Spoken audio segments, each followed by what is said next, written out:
অবশেষে কিন্তু ফেসবুক খুলে দিয়েছে। ফেসবুক খুলার কারণ হচ্ছে গত কয়েকদিন আগে আমাদেরকে বলেছিল যে 31শে জুলাই ফেসবুক, ইউটিউব, টিকটক নিয়ে একটা বৈঠকে বসবে। সেটা কিন্তু সকালের দিকে বৈঠকে বসে এসেছিল। আর আজকে হচ্ছে যে ফেসবুকের সাথে ভার্চুয়ালি কথা হয়েছে। টিকটক আগেই তাদের যে মতামত জানিয়েছেন। ইউটিউব তাদের যে ইমেলের মাধ্যমে বর্ণনার মাধ্যমে বলেছেন। এইগুলো তথ্য প্রতিমন্ত্রী জোনাথন পলক বলেছেন। এইভাবে কিন্তু সোশ্যাল মিডিয়ার জনপ্রিয় প্ল্যাটফর্ম যেগুলো রয়েছে সেগুলো কিন্তু তারা যে কথা বলেছেন এবং বাংলাদেশের সংবিধান রীতিনীতি অনুযায়ী তারা কাজ করবেন বলে জানিয়েছেন। আমরা যদি ফেসবুকে ঢুকি, ফেসবুক কিন্তু অলরেডি ছেড়ে দিয়েছে।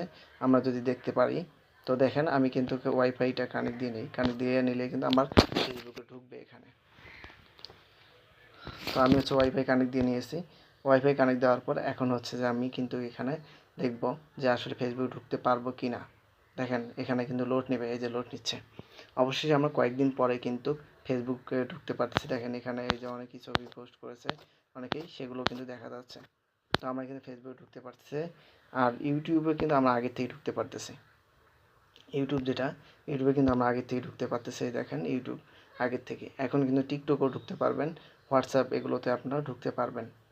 দেখেন ইউটিউবেও ঢুকতেছে। তো আমি না দেখিয়ে সরাসরি যে আমার যে এখানে ইনস্টাগ্রাম, হোয়াটসঅ্যাপ এগুলোতে আমি ইউজ করতে পারতেছি।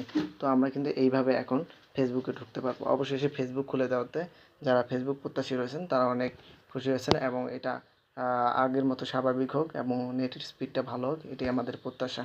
তো আমরা আজকের ভিডিওটি এই পর্যন্তই। যারা ফেসবুকে এখনও ঢুকতে পারেনি অবশ্যই জানাবেন। এই দেখেন লেখছে অবশেষে 14 দিন পর ফেসবুক, ইউটিউব, টিকটক চালু। সোশ্যাল মিডিয়া বন্ধ হওয়ার কারণে হতাশ হয়ে পড়েছিল। তো অবশেষে আমরা ফেসবুক, ইউটিউব পেয়েছি আলহামদুলিল্লাহ। অবশেষে আমাদের নেটওয়ার্কটা ফুলফিল থাকলে আমরা আগের মতো স্বাভাবিক হয়ে থাকবে। তো আজকে ভিডিওটি এ পর্যন্তই। সকলে ভালো থাকবেন, সুস্থ থাকবেন। আল্লাহ হাফেজ।